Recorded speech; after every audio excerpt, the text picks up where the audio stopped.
gye buvuddeko twakulaga abatuuze b'e Nabukalu zone mu muluka gwa Bwayisettu mu Kawempe nga bakoledde bannaabwe embaga. Abafumbo bano okuli Farida Nakayiza amanyiddwa nga Wuzi yatambulira mu ttukutuku ate Bairiya Musena amanyiddwa nga Mpiso ye yatambulira mu ambulensi. Ku lunaku lw'abaagalana tunoonyeza ku bafumbo bano okulaba engeri olunaku gye lubatambulidde era bwe tubatuukiddeko nga wamma ddala nga baalutegedde. Bano nga bakutte ekimuli mbeera z'omukwano mu ngeri erumya abalabi. Tebakomyeko owedda beeyimbira n'obuyimba bw'omukwano. Kubanga ndagala sotofaayo zebuzinga bantawanya kakuzaalira abaana kuba kati nkizukulu njagala. Nakayiza atubuulidde nti okuva lwe baakola omukolo omukwano gwe balimu n'ow'emmindi asena. Era bw'aba afunye ak'okulya n'agamba mukyala kwata kano kenfunyewo kenjize. Atubbiddeko n'ebyamusuula mu mukwano n'omwagalwa we. Nze namwegombako katwe ne mwegombako akawato kalinga namuziga. Ne Musena tabadde na bigambo birala okuggyako okuwaana omwagalwa we. mwegomba nnyo kuba mukazi wa mulungi nnyo.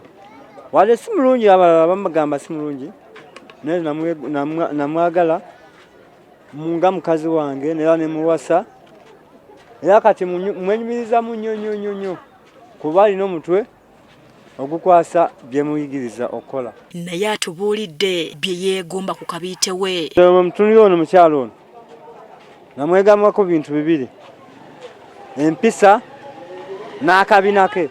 Nemwegomako n'entunula ye wadde embi naye era entunula ye yange. Wadde nga tebannaba kuzaala naye essuubi balina ly'amaanyi. Munsubiddemu abaana bange nga basatu ku bataano. Bano omulundi gumu, bano emirundi ebiri, bano omulundi gumu, bano emirundi ebiri. Be baana bameka? Enzaalo nnyo batosibye faamu. Naye era tebalemye kutubuulira kusoomoozebwa ku balina okuli n'okubulwa ekyokulya. Era tubeera omukuguma bwe tutyo tetulina kaakulya. Batuyambeko tusaa kubuyambi bannange tuli mu kaboto kaffe ako ne mukazi wange batuyamba okubebaka. Batulaze n'ennyumba mwe basula nayo nga yeewuunyisa. Njagala bwe bamunfumuniddeko awantu w'okubeera nenfunako oba obuyambi okunzimirako akayumba ennyumba kyekirooto kyange. Ffe ng'ekyalo tubakwatiddeko ekimala mubala be basula embeera gye balimu. Tusaba omuntu yenna ali alina ky'ayina ajje atuyambe. Kyokka wadde embeera mwe bali oyinza okugamba sennungi tekibalemesa kweraga mukwano. Hasfa Nanvuma agafeeyo ku Spark TV.